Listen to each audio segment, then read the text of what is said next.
Vous là, Monsieur Raphaël dit que Jésus-Christ n'existe pas. Voici son histoire. No!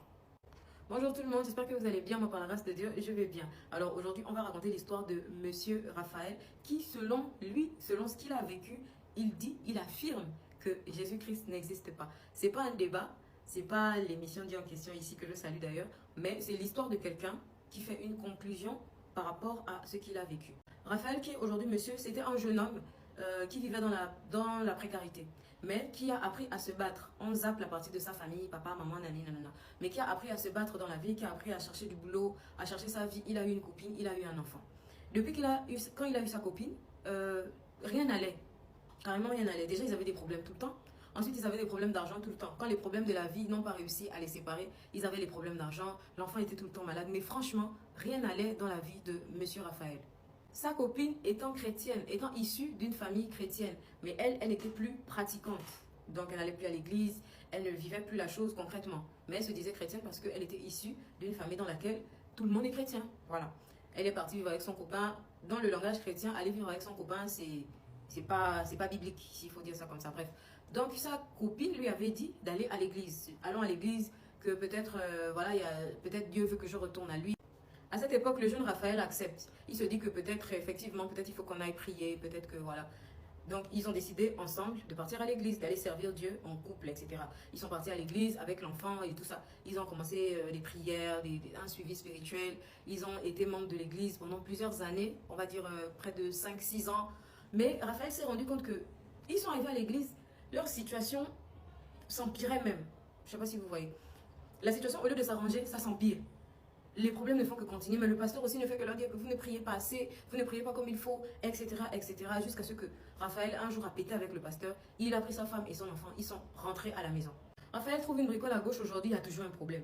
Il se dit que bon, peut-être c'est moi, mais quand sa femme trouve une bricole à droite, et après, il y a toujours des problèmes, non. Il y a quelque chose qui ne va pas. On dirait des gens, ça, ce sont ses conclusions, on dirait des gens qui sont victimes de malédiction, on dirait. Mais n'oubliez pas que Raphaël et sa femme, ce sont des personnes qui se sont éloignées de leur famille depuis les 115. Ils ont décidé de vivre leur petite vie. Bref, 2 ans après, il y a un ami ou un collègue, en tout cas une connaissance de Raphaël, qui lui dit que il faut aller à l'église, il faut aller à Dieu. Comme Raphaël lui a raconté ce qui s'était passé dans la précédente église, le collègue lui a dit que c'est parce que quand tu vas à l'église, tu vas pour les hommes, tu ne vas pas pour Dieu véritablement. Essaie de partir à l'église pour Dieu et tu verras le changement. Parce que Jésus-Christ change les cœurs des gens. Jésus-Christ est là pour nous sauver, etc.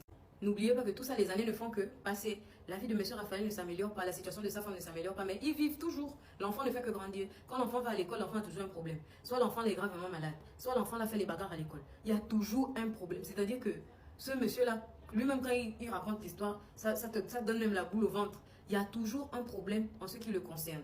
Deuxième tentative à l'église. Il décide de repartir à l'église. Comme son ami lui a dit qu'il faut aller pour Dieu, il faut pas aller, nanana. Il quitte l'église, enfin il ne part plus à l'église dans laquelle il était, bien évidemment. Il change d'église, il va à l'église de son ami en question. Il prie là-bas avec sa femme et l'enfant. Il décide de prier là-bas, les années passent, le temps passe et tout.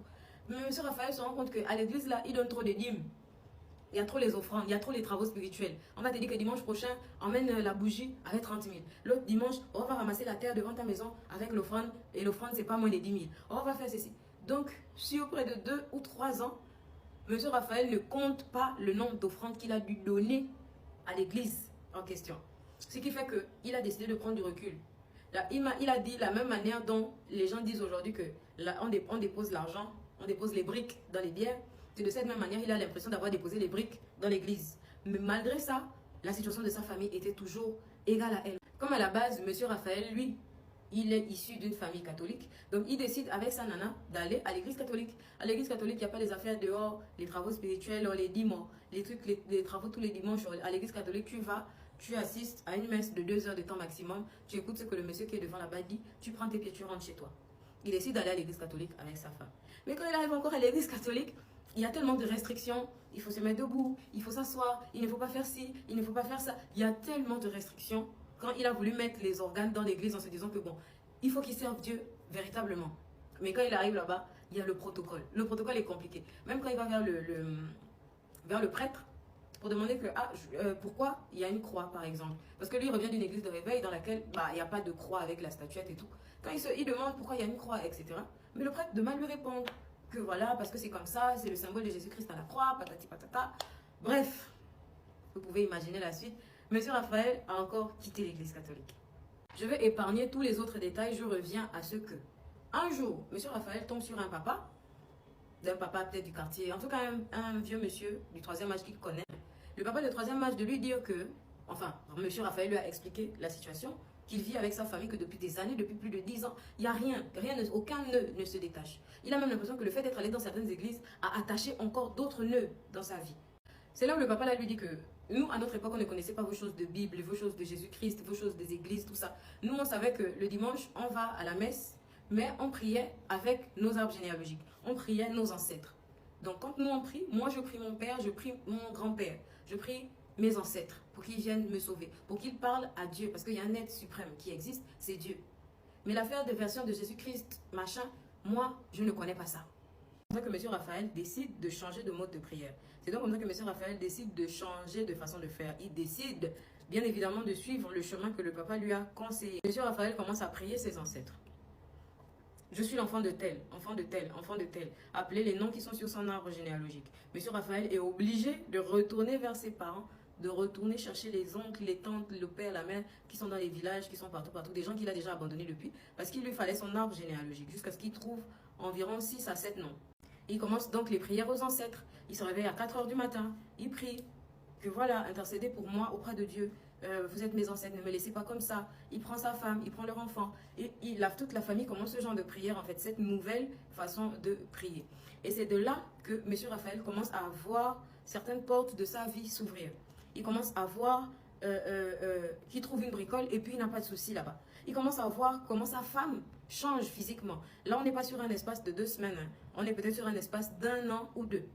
Mais en 1 an ou 2, après avoir changé sa façon de penser, après avoir changé ses prières, etc., M. Raphaël se rend compte que sa vie va de mieux en mieux.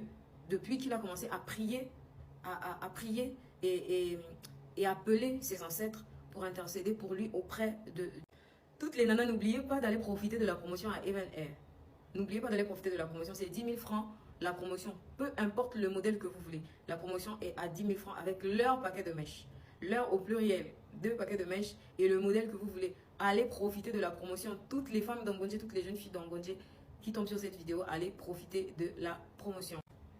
C'est donc l'interpellation que M. Raphaël a voulu faire en racontant son histoire, en proposant aux gens qui écoutent son histoire de prier, de ne pas négliger les ancêtres, de prier vos ancêtres, d'appeler vos ancêtres pour que vos ancêtres, pour que nos ancêtres, nous tous qui l'écoutons, pour que nos ancêtres puissent intercéder pour nous auprès de notre Dieu. Selon lui, Jésus-Christ est un mythe. Jésus-Christ n'existe pas. C'est juste un nom que les Blancs ont inventé pour faire en sorte que les Africains grandissent avec cette mentalité-là et que les Africains que nous sommes, ou du moins plusieurs personnes qui prennent connaissance de l'existence de Jésus-Christ, que les personnes là ne réfléchissent plus comme il se doit. Jésus-Christ, selon M. Raphaël, est juste un moyen pour que les gens puissent se détourner de la réalité. Donc voilà. N'oubliez surtout pas que M. Raphaël est dans les commentaires. Allez, bisous!